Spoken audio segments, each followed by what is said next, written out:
What's up, guys, and welcome to the first episode of B&B Breakdown. And today we got a lot of things to cover for our very first episode. And make sure you guys go check us out, Spotify, YouTube, Anchor, wherever you're listening to this. Thank you for listening. And yeah, we got a busy schedule ahead of us, like I said.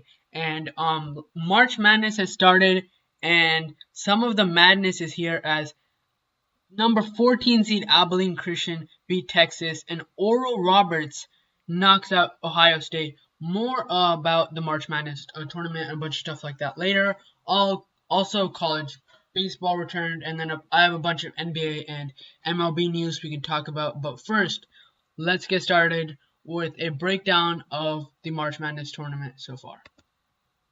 So yeah, let's start off things. The first day was very good. The biggest upset for sure was the North Texas beating Purdue. Like, that was a crazy game. The Mean Green showed up to play, and Oral Roberts also showed up to play as they forced overtime against Ohio State and ended up winning. So Oral Roberts will now take on 7 seed of Florida later today at 7:45. I mean, by the time I post this, the game will probably be underway, but that's going to be a good game to look out for. Because I think Oral Roberts really has a chance of beating Florida, and that could be really good. They could go into the Sweet 16. Speaking of teams in the Sweet 16, number 8 seed Loyola Chicago knocked off number 1 seed Illinois in a 71-58 game where big man Cameron Krutwig was definitely the best player for Loyola. Cameron Krutwig had like 18 points, I'm pretty sure, if not 20, like 18 points, 11 or 12 rebounds, 5 assists. A lot of people say he's the Jokic of college basketball, and Krutwig was a freshman. He was a starter on that team in 2018 that actually made to the Final Four. So we'll see if him and the Ramblers can do it one more time, as they're going to face the winner of the Oklahoma State-Oregon game. Oklahoma State or Oregon State game. Oklahoma State has Cade Cunningham, but he didn't do the best in their first win. He had a bad first half in which he shot 0 for 5 and only scored 1 point, but he picked it up in the second half because of a bunch of free throw shooting. And so, yeah, if Cade Cunningham wins this game against Oregon State, Cade Cunningham versus Cameron Krutwig would be the matchup we will all want to see. Other news around, like I said, Abilene Christian beats Texas 53-52. That was a crazy good game. And Maryland knocks off UConn. UConn was actually a team that a lot of people saw beating Alabama, so Maryland actually pulls the upset there. And one of the teams that was looking like everyone picked as their upset, Georgetown loses by 20 to Colorado. So Colorado and Florida State will face off tomorrow. And Kansas survives East Washington. That was a very high-scoring game. It was 93-80 for the final score. And number 13 seed Ohio upsets 4-seeded Virginia. That was one a lot of people anticipated. So, yeah. And then Gonzaga, of course, they destroyed Norfolk State. USC, the Mobley, they beat Drake. And then the weirdest one of them all, Oregon versus VCU. Oregon's game, the game gets canceled for some reason because, I think COVID and stuff. And then Oregon advances because of that, so they'll face Iowa. That's going to be an interesting matchup. Texas Tech and Mac McClung are going to be facing Arkansas.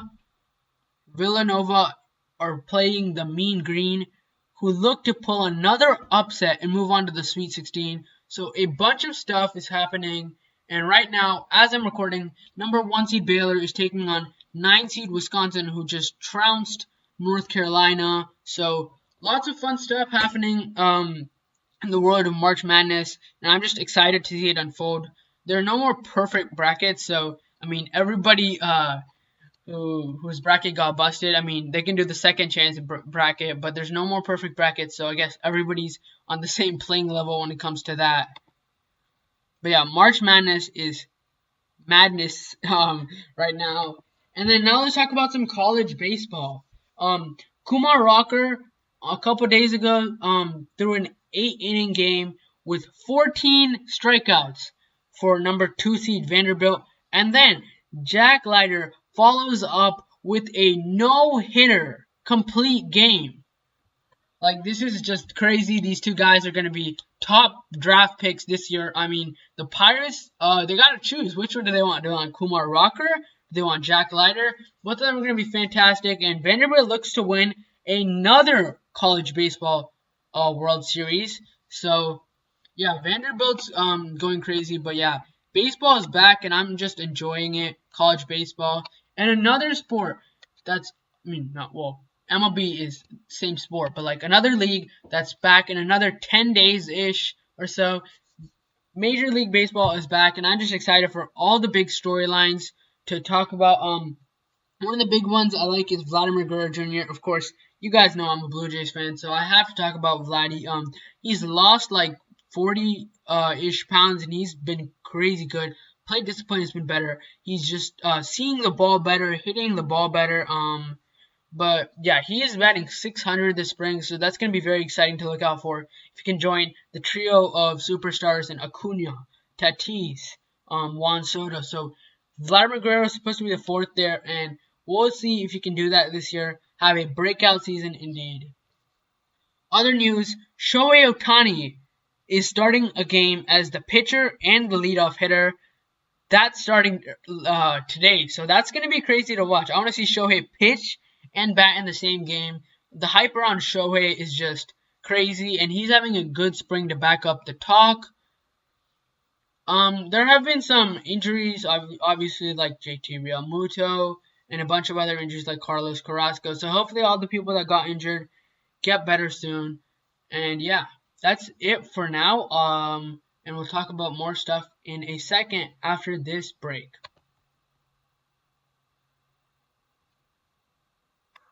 Alright, we're going to be talking NBA now. So we're going to be talking about my top 10 rookies, and then I'm going to be talking about how they're doing and how good they are.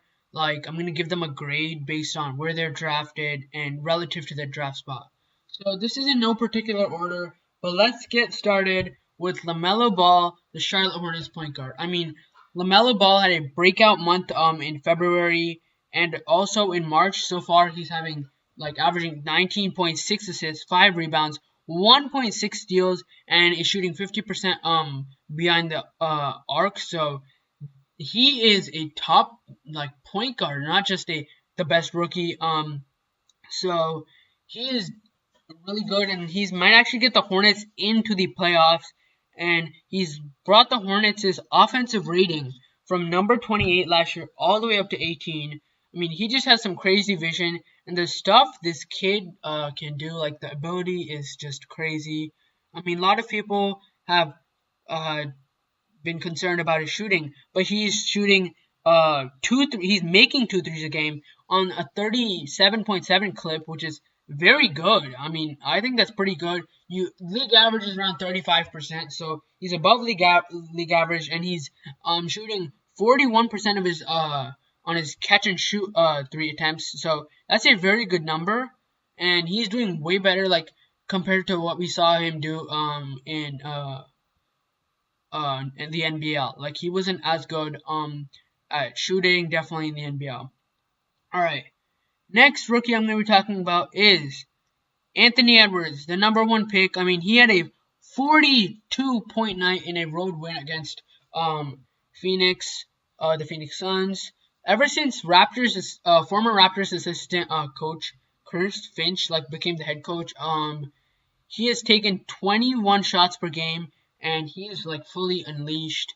And over his last 6 games, he's averaging 27.3 points on 44% shooting and 39% from 3. So his scoring is just a special mix of power and explosiveness with advanced creation moves and a good shot making and shot creation.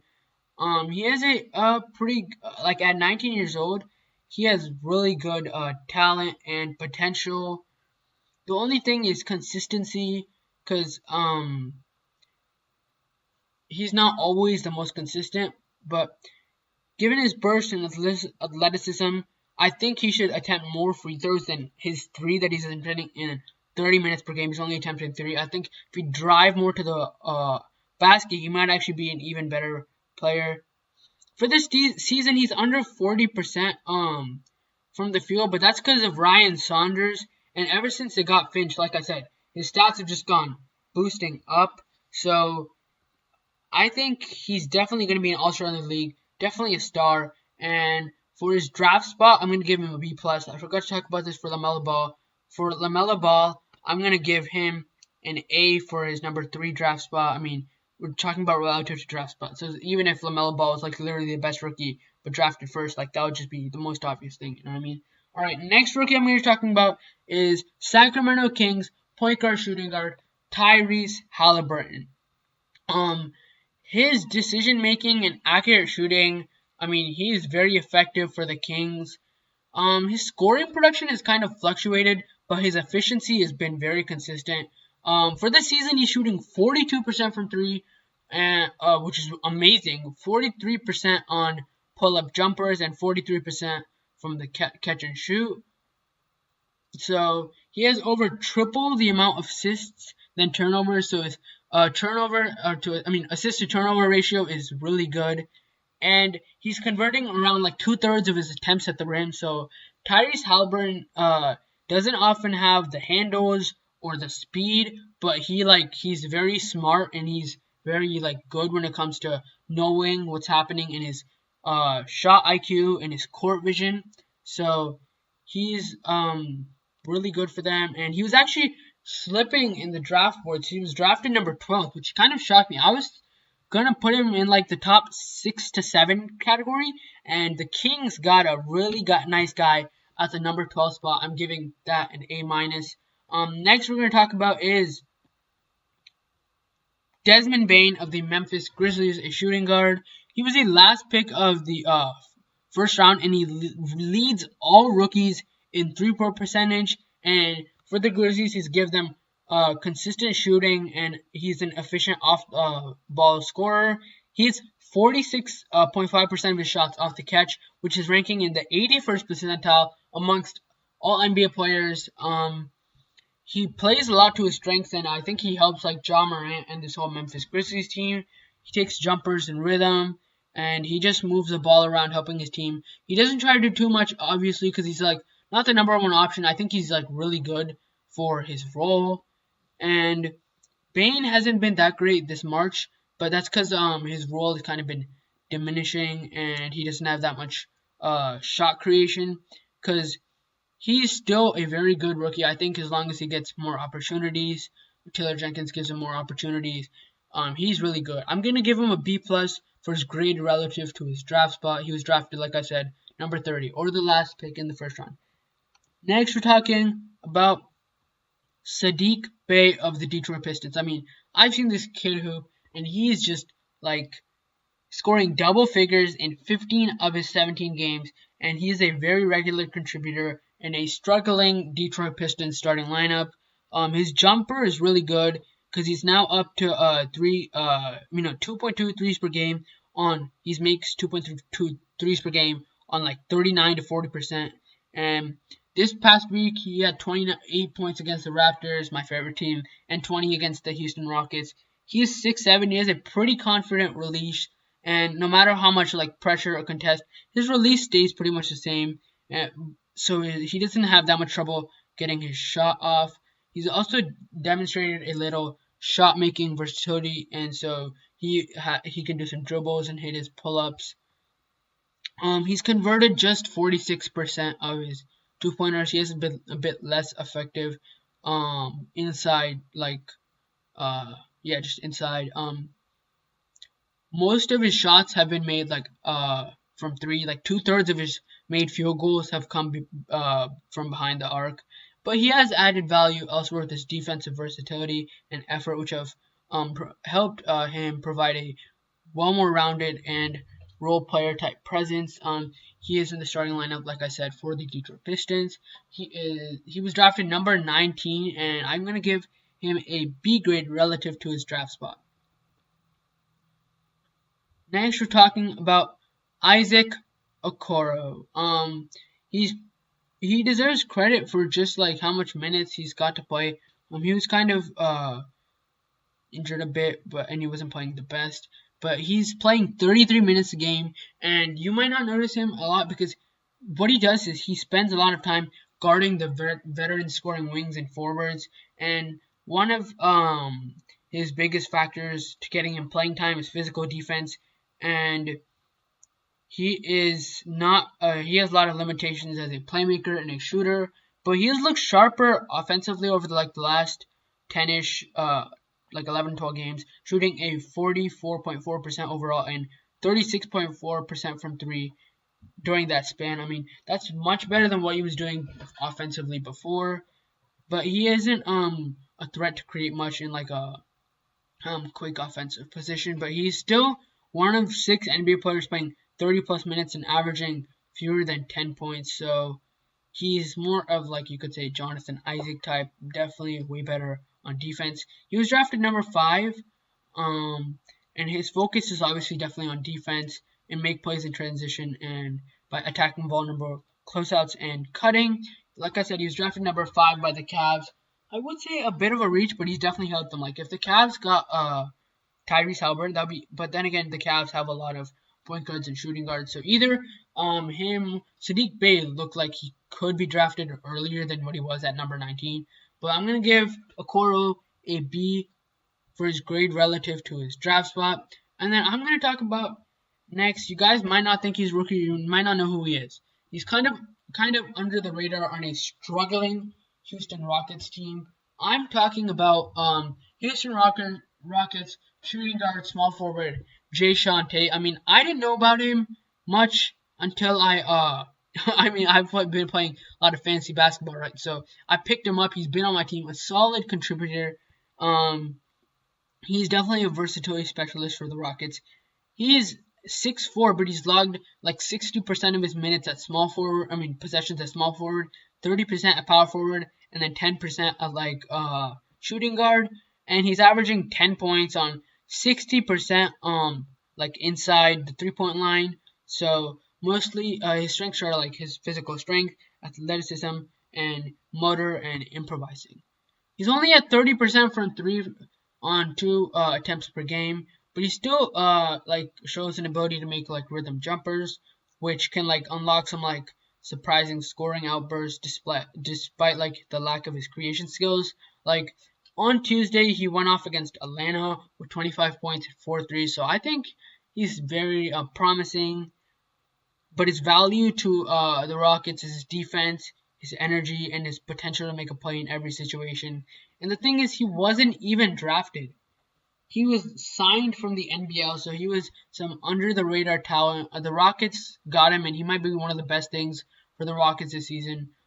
But another good thing for them is that trade that they got for Kevin Porter Jr. He's been balling out for them, and so has Kenyon Martin Jr. So those guys literally have like a very similar name. You guys might confuse their names, but the Rockets have like 3 pretty good like rookies and youngsters. Kenyon Martin Jr. came from he had really good performance in the G League bubble, and so did like Kenyon. No, not Kenyon. What's his name? Kevin Porter Jr. So we called those 2 guys up, and they're performing for the team. Even if the team has been doing really bad, they're gonna get a high lottery pick. And I'm gonna give him a grade relative to technically a draft spot, you could say. I'm gonna give that an A. Next is Emmanuel Quickly, point guard, shooting guard of the New York Knicks. I mean, this kid can score. He has started, and his floater is one of the best in the game. He leads all rookies in minutes, and I mean he leads all rookies in points for 36 minutes. And then he's 3rd in points per games, but he's 18th in minutes. So I confused my words. Sorry. The Knicks haven't been playing him too much. But yeah, he is really good. He has a lot of confidence, and he fires away a lot of shots. He's making like 2.2 pull-ups per game and hitting 45% of his catch and shoot attempts. And he has been able to execute difficult finesse runners and tough angled layups. But the thing is, he relies on low percentage precision shots too often to score constantly inside the arc. So he's not the most consistent or the most reliable. While he's capable of making good passes. He still needs to work on balance, like shot shooting with playmaking. He was drafted number 25. A lot of people didn't like the pick, but he was really good, and I'm gonna give him a B plus for his grade relative to his draft spot. All right, we got two more rookies left, and this one is a small forward, power forward, considered maybe the next Kawhi Leonard. Got Patrick Williams of the Chicago Bulls. Despite his inconsistent scoring, he is very good, and they get a lot of defense from him. Wednesday against the Spurs, it was 14 rebounds, and he hit some threes. And then against the Raptors, 23 points, 4 assists. And then earlier in the month against the Pelicans, 26 in 26 minutes, he had 3 blocks.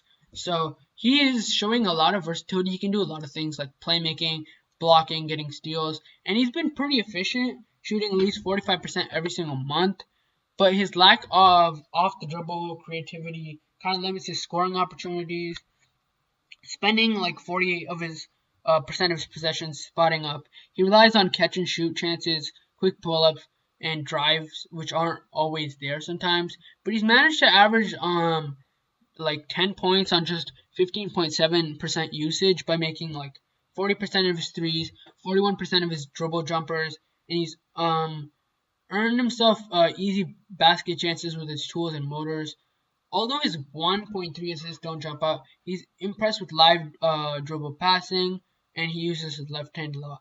He could still improve his inside shots, as he's just converted 53% of attempts inside 10 feet, but he was drafted number 4, and I'm going to give him a B plus on his grade relative to that. Finally, we got a center for the Golden State Warriors. Due to some injuries earlier in his rookie campaign, you got James Weisman. A lot of people don't like James Weisman because he isn't playing up to standards, but he has done a nice job optimizing his advantageous physical tools on offense, using them to pick up easy baskets off the Warriors' skilled passing like Draymond Green and Steph Curry. I know Steph Curry is out. I'm going to talk about that later.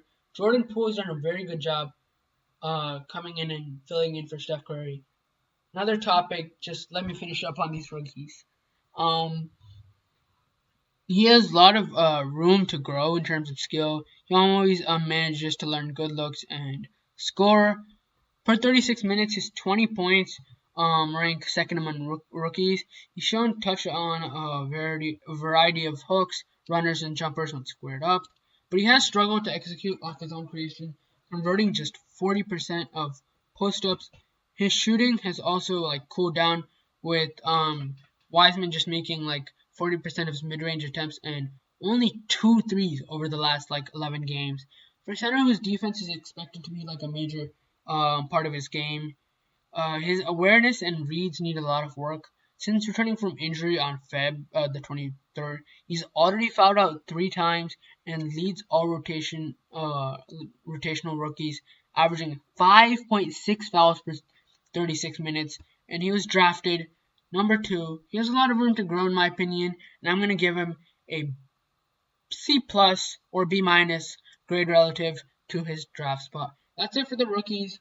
Next, we're going to talk injuries, because LeBron James and Stephen Curry both got injured. LeBron James, I know Steph Curry, he was hobbling and he fell and he hurt his tailbone. That looked bad.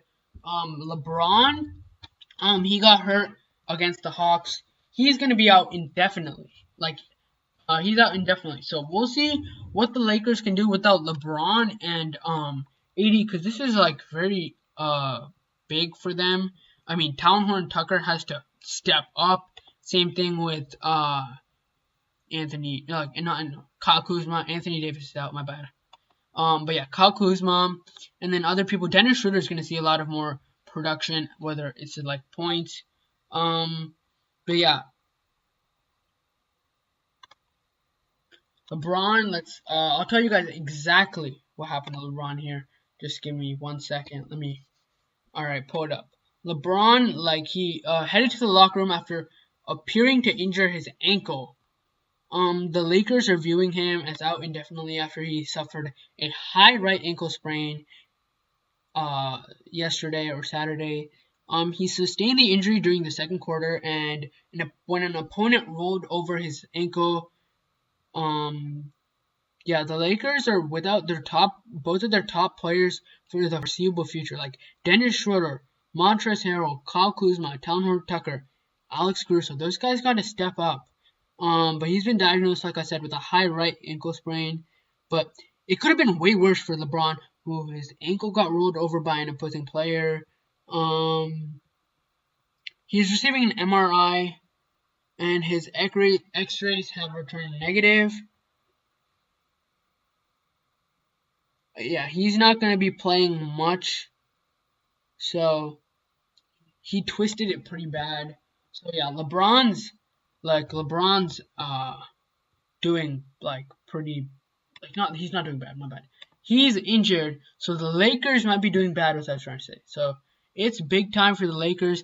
And another team who I'm going to be talking about, who it needs to be crunch time for them. Like, they need to get their things going. My favorite team, the Toronto Raptors. Like, I don't know what's going on. I mean, they're just losing very close games. They lost by 3 points to the Utah Jazz. Pascal Siakam missed the buzzer, trying to tie the game. But they played a good game overall against the Jazz. It was just down the stretch, Donovan Mitchell just killed them. But it's just not going well. Like, the Raptors are on a very bad losing streak. It's just not going well. I think it's 7 games, 8 games.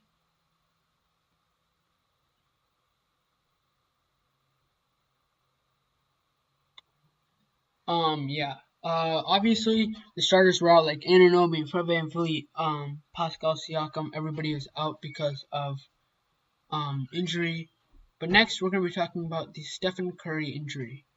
He has not been playing because of he fell hard on his tailbone against Houston. I think he's gonna be resting. I think he should be back by the next week or two. Because of his injury, Nico Mannion, Jordan Poole, and Brad Wanamaker will see more minutes. And the next player I'm going to be talking about, like I said, Jordan Poole. He's having an incredible run recently. Jordan Poole, yeah. I'm pretty sure he played in the G League bubble. And so, because of that, they promoted him. Same thing with Nico Mannion, who was drafted, but he's been playing really good, scoring 18 points, 14 points, 23 points, 25 points, 26 points, and his efficiency is around 50%. On the season, he's averaging 10 points, but nothing much. He's more of just a scorer. He's starting in place of Steph, and he's putting up a pretty efficient performance. Since there's no timetable for Steph, I mean, the Warriors gonna have to use Jordan Poole, but he is using the advantage of the injury with his increased opportunity to score more points. Over the last bit, he's been scoring a lot, and I like him a lot for the Warriors. And even when Stephen Curry comes back, he could see an increased run in minutes because of what he's done. But yeah, next we're gonna be talking about some MLB stuff. The Royals are signing Salvador Perez to a 4-year extension, which was a 4-year contract extension for catcher Salvador Perez, which also has a club option for the 5th season. This is actually reported by Alec Lewis of The Athletic, so shout out to him for breaking this news. He'll make $18 million in 2022, 20 in 2023 and 2024, and then $22 million in 2025. And then the 2026 club option, like I mentioned, is valued at $13.5 million and comes in with a $2 million buyout for a total of a guaranteed of $82 million, with the potential to max out at $93.5 if the option is exercised. And the annual average annual value is $20.5 million. And yep, Salvador Perez is actually a client for the Beverly Hills Sports Council. He was set for free agency at the end of this year. He would now remain in Kansas City for the next half decade, and One thing I'm just realizing as I'm recording this is right now Salvador Perez is 30 years old and he's going to turn 31. So by the time he's over, he's going to be like 35, 36. I definitely thought he was older than that. Maybe it's because he's injured and stuff, and he came back and had a great season in 2020. He's a workhorse behind the plate and an instrumental piece of Kansas City's back-to-back pennant winners and even their 2015 World Series team. Perez now looks to have a shot at spending his entire career with the Kansas City franchise.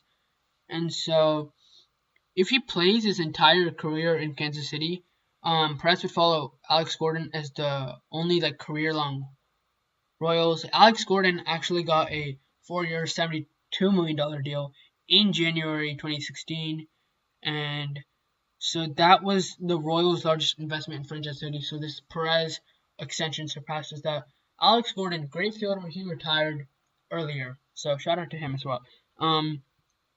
He's coming off of his best offensive season, like I said, having a slash line of 3.33, 3.53, and 6.33 with 11 home runs over 156 plate appearances. I mean, he won't sustain a 345 BABIP or a 300 isolated power, but he didn't. He doesn't have to be that good to remain productive. Despite taking on a heavy workload behind the plate, Perez hit around the 250s between 2017 and 2018, but he also had worse walk rates. But he still has a lot of pop and is out hit most at his position. More news. This is a very surprising news. The Cleveland Indians have optioned outfielder Oscar Mercado. That's a bit of a surprise to me because Mercado has been a candidate to take to even be a starting outfielder. So they've optioned him, and he had a productive season in 2019. He was the starting center fielder to start the season, but he had a terrible start, hitting over 93 plate appearances. He was hitting 128, 174, 174 with a single home run, one home run over 93 plate appearances. I mean, those struggles got him sent to the alternate training site mid-August. And Bradley Zimmer, Greg Allen, and got some playing time, and also so did Delaney Shields. Mercado's demotion probably is gonna mean that Zimmer is gonna pick up the bulk of playing time in center field for at least the start of the season. Shortstop Ahmed Rosario has been getting some work. He did make 3 errors, but it's his first career start in center field, and it's a spring training game, so it's fine. Prospect Daniel Johnson could Daniel Johnson could be an option at some point, but he was optioned out earlier this week. Jake Bauers, Jordan Luppa, Josh Naylor, Harold Ramirez, Franmil Reyes, and Eddie Rosario are all on the 40-man roster, but those guys more fit the corner outfield, so anyone there could potentially be a center fielder. Other Indians news: Rule 5 pick Trevor Stephan will make the opening day roster.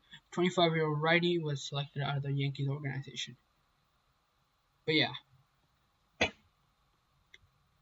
And then final news is the White Sox have claimed lefty Nick Turley off of waivers from the A's, and Jimmy Cordero has been placed on the 60-day IL to create space on the 40-man. Turley, who is 31, tossed 21 relief innings of 5 ERA and 4.8 Sierra ball with the Pirates in 2020, but the A's acquired him for Pittsburgh for cash considerations in January. That I don't think they planned on using Turley or because he was out of options, so they placed him on waivers, and then the White Sox claimed him, but Turley will have to break camp with the White Sox or else he'll be offered to other clubs. Jimmy Cordero, like I said, he went to the 60-day IL. He underwent Tommy John surgery, so best of luck to him, who missed the entire season. I mean, that's a lot of news. I talked about some March Madness. Next week, a lot of March Madness stuff will go on, so I'll cover the whole entire week. I only got to cover the first 2 days and a bit of the third day. Loyola Chicago was obviously the biggest part. I think Cameron Krutwig is really good. College baseball started. Kumar Rocker, Jack Leiter. Make sure you guys watch some of their highlights because they're crazy. Then NBA, we talk some rookies, we talk some injuries. Steph Curry, LeBron James. But yeah, and then we talked about the Raptors. Like, I don't know, Norman Powell has been their only good player in my opinion recently. Trevor Blaze came back. Same thing with a bunch of other starters, but they just came back. Like, this is their third game back after like a 6 to 7 game absence. So they're just getting back to normal. And then yeah, that's pretty much it. Then we talked some MLB news like Shohei Ohtani, and then we talked about Salvador Perez, Oscar Mercado. But yeah, that's it. That's a wrap for episode number 1. Make sure you guys like this episode if you're watching on YouTube, and comment down below any suggestions for next uh, episode, because this was kind of just a I didn't have any plan. I just went with the flow. So comment down any suggestions, or also if you're on Anchor or Spotify, make sure you guys follow us there and give us good reviews. So thank you to everyone who's watched these 35 to 36 minutes, or at least listened if you're listening. But yeah, thank you to everyone. That's it for episode number 1. We'll be back in a week or so, and this is an exact year from when we started YouTube. So shout out to everyone who's been helping me throughout this journey.